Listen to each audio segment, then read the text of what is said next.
एक अजनबी से रिश्ता। Roll number 1 2 3 3। पूरे 3 बार रोल नंबर 3 पुकारा गया। फिर टीचर आगे बढ़ गई। टीचर दुर्गा क्लास 3rd की अटेंडेंस ले रही थी। पूरी क्लास में आज भी केवल नंबर 3 एब्सेंट थी। अप्रैल से स्कूल के नए सेशन शुरू हुए थे और दुर्गा भी पहली बार क्लास टीचर बनी थी। टोटल 24 स्टूडेंट की क्लास में रोल नंबर 3 महीने भर से गायब थी। दुर्गा ने बाकी बच्चों से पूछा तो पता चला कि न्यू एडमिशन है। किसी को भी रोल नंबर 3 के बारे में कुछ पता नहीं था। अब ये रोल नंबर 3 यानी अनुषा दुर्गा के लिए पहेली बन गई थी। दुर्गा ने ठान लिया था कि आज अनुषा के बारे में सब कुछ पता लगाएगी। क्लास के बाद दुर्गा ने स्टूडेंट ऐप में रोल नंबर 3 की जानकारी लेनी चाहिए, पर अनुषा की प्रोफाइल अपडेटेड नहीं थी। फिर दुर्गा ने सोचा कि लंच टाइम में एडमिशन सेक्शन से अनुषा के बारे में पता करेगी, लेकिन वहाँ से भी कोई खास इन्फॉर्मेशन नहीं मिली। बस यह पता था कि कोई ट्रांसफ़र वाला केस है। अब मई शुरू हो चुका था। रोल नंबर 3 अब भी एब्सेंट थी। अटेंडेंस रजिस्टर खोलते हुए दुर्गा सोचने लगी कि रोल नंबर 3 बोलने का तो फ़ायदा ही नहीं है, लेकिन फ्लो में जैसे ही बोला रोल नंबर 3, हल्की और मीठी सी आवाज़ आई, प्रेजेंट मैम। इतनी प्यारी आवाज़ थी कि दुर्गा का दिन बन गया। दुर्गा ने झट से उस आवाज़ को देखा और सीट की तरफ देखा।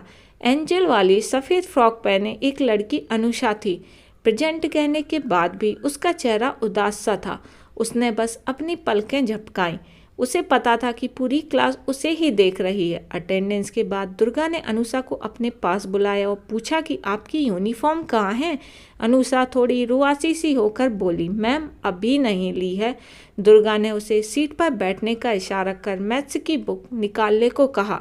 दुर्गा पढ़ा तो रही थी, पर बार बार उसकी नज़र अनुषा पर जाकर ही टिक जाती। आपको यह समझ तो आ रहा है ना? कुछ पूछना है तो दोबारा पूछो। दुर्गा ने उसे समझाते हुए ऐसा कहा। अनुषा ब्लैक बोर्ड पर देख तो रही थी, पर उसका ध्यान दुर्गा को कहीं और ही लग रहा था। अनुषा, मैं तुमसे कुछ पूछ रही हूँ। अनुषा स्टैंड अप मोड में थी और सिर झुकाकर दुर्गा के सामने थी। No ma'am. आप महीने भर के बाद स्कूल आई हैं। आपको अभी बहुत कुछ पढ़ना है। आपका कोर्स कैसे पूरा होगा? अनुषा का लटका चेहरा देखकर दुर्गा को उस पर थोड़ा तरस सा आ गया, तो उसने अनुषा के पास बैठी नेहा से कहा, नेहा तुम अनुषा की हेल्प करो। अनुषा, तुम्हें कुछ भी समझ ना आए तो तुम मुझसे ज़रूर पूछना, और जो क्लास में पढ़ाया जाए वो तुमको ही सीखना है, इसलिए ध्यान से पढ़ना है। Yes miss. दुर्गा ने अब चैन की सांस ली और बताया कि कमिंग सैटरडे को पीटीएम है। और दुर्गा ने सभी बच्चों को हिदायत देते हुए कहा, सभी आएंगे क्योंकि मिड मई से पीरियोडिक असेसमेंट शुरू होने वाला है और सभी के पेरेंट्स से मैं मिलना चाहूँगी। Is it okay? Yes ma'am से क्लास गूंज उठी। अगले दिन असेंबली के बाद क्लास मॉनिटर रोहित ने सभी की नेल्स चेक किए। अनुषा को क्लास के बाहर खड़े रहने की पनिशमेंट मिली। उसके नेल्स क्लीन और कटे हुए नहीं थे।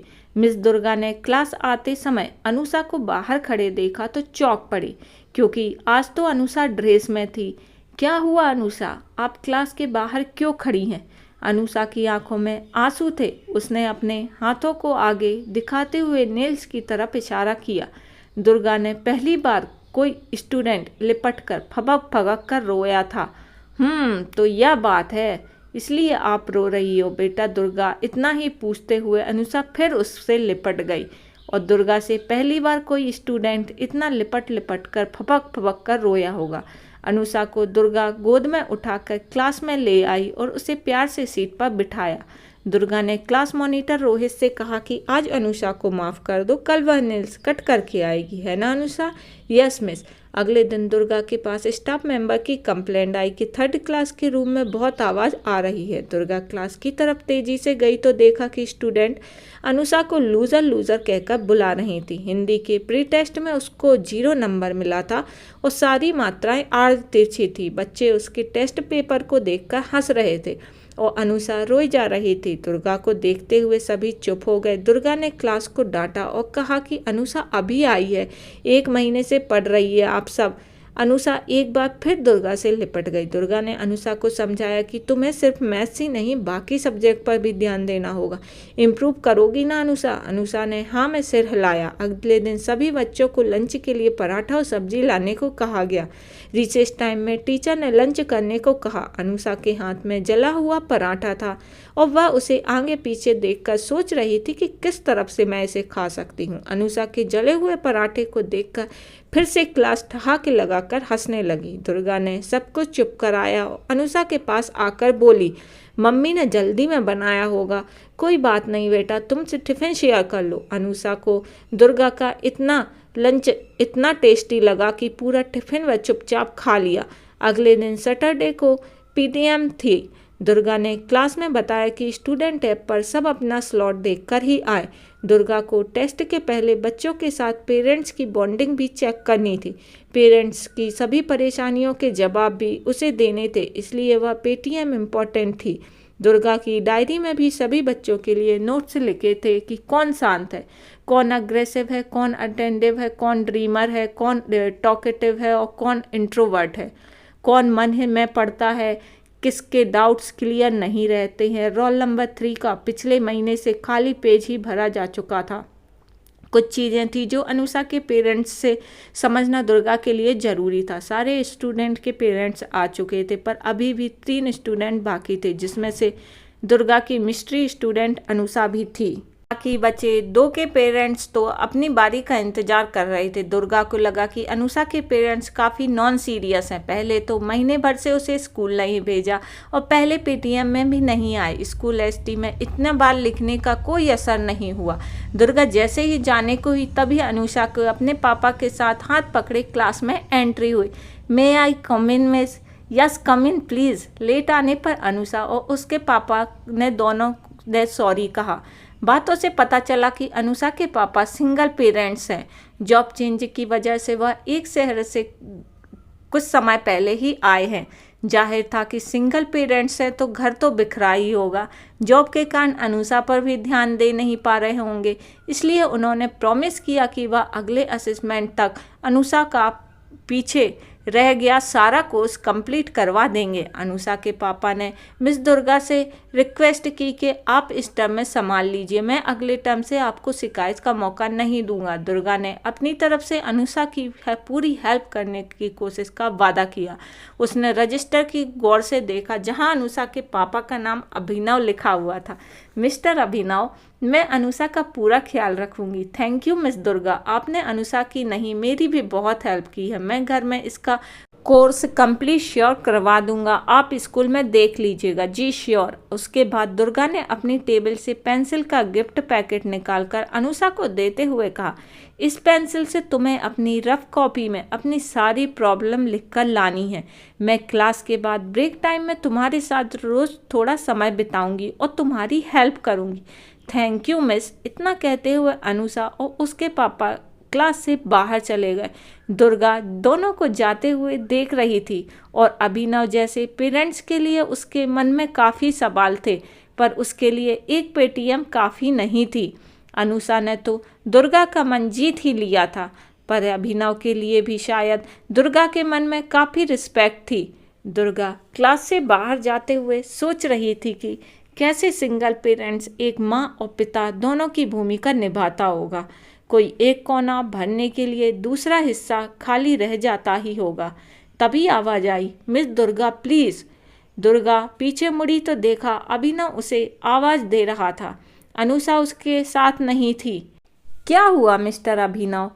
प्लीज़ मैम, क्या आप अनुषा के लिए अपना नंबर दे सकती हैं? मिस्टर अभिनव, वैसे तो हमें पर्सनल नंबर शेयर करना अलाउड नहीं है, पर मैं ये अनुषा के लिए कर रही हूँ। दुर्गा ने बैग से कार्ड निकालकर अभिनव को दे दिया। उस दिन से रोजाना शाम को दुर्गा के पास अभिनव के कॉल्स और मैसेज आने लगे, कुछ अनुषा के और कुछ अपने डाउट्स क्लियर करने के लिए। अनुषा भी बाकी स्टूडेंट्स के साथ घुल मिल गई थी और मुस्कुराने लगी थी। पिछले 6 महीने में अनुषा में गजब का सुधार देखने को मिला था। इस पीरियोडिक असेसमेंट में अनुषा एवं एवरेज मार्क्स लेकर आई थी। रिजल्ट अनाउंस करने के बाद के लिए एक बार फिर पेटीएम रखी गई। इस पेटीएम का इंतजार दुर्गा और अभिनव, अनुषा तीनों को बेसब्री से था। दुर्गा को अनुषा के आगे की पढ़ाई की प्लानिंग करनी थी। अभिनव को दुर्गा की स्पेशल थैंक्स कहना था। अनुषा को स्केचेस बनाने का काफ़ी शौक था। उसने दुर्गा का चेहरा एक कार्ड पर बनाया था। इस बात से अभिनव बहुत अनजान था। इस बार अभिनव और अनुषा अपने स्लॉट टाइमिंग के पंचुअल थे। अनुषा ने कार्ड दुर्गा को दे दिया और कहा, मैम इसे मेरे जाने के बाद खोलना। अभिनव भी दुर्गा को बार बार थैंक यू कहते नहीं थक रहा था। अभिनव ने मिस दुर्गा से बात करने में ज़्यादा टाइम लिया तो पेरेंट्स का तांता लग गया। सबके जाने के बाद दुर्गा ने अनुषा का कार्ड खोला। उसकी तस्वीर के नीचे एक नोट लिखा था जिसमें लिखा था, दुर्गा माँ की तरह आपने मेरे सारे डाउट सॉल्व कर दिए। क्या आप मेरी मम्मा बनकर लाइफ टाइम मेरे सवालों को सॉल्व नहीं करेंगी? दुर्गा ड्राइंग के नीचे लिखी लाइन को पढ़ते हुए रुआंसा सी हो गई। तभी दुर्गा को अपना एक बार फिर से सुनाई दिया। उसके आंसू बह रहे थे। अनुषा का बनाया कार्ड उसके हाथों में था। उसने मुड़कर देखा, अभिनव उसे आवाज लगा रहा था। दुर्गा ने हाथ में कार्ड लेते हुए कहा और वह समझ गया कि अनुषा ने वह कह दिया है जो वह कह नहीं पा रहा था। अभिनव ने दुर्गा को वापस कार्ड थमाते हुए कहा, क्या मैं आपसे कुछ पूछ सकता हूँ? Will you marry me miss Durga? Durga ने अनुषा की ओर देखा जो उसी की तरफ आ रही थी। उसने आंसू भरी आंखों के साथ स्माइल करते हुए हाँ कर दिया। दुर्गा और अभिनव ने देखा कि अनुषा अपनी स्कूल डायरी में लिख रही थी, my mother name is Durga. School के ग्राउंड में एक कंप्लीट फैमिली खड़ी मुस्कुरा रही थी। तो फ्रेंड्स बताइएगा आपको ये स्टोरी कैसी लगी। अच्छी लगी है तो कमेंट बॉक्स में कमेंट कीजिए और वीडियो पर लाइक कीजिए, चैनल सब्सक्राइब कीजिए। इसी तरह आपको बहुत खूबसूरत सी स्टोरी लगातार मिलती रहेंगी।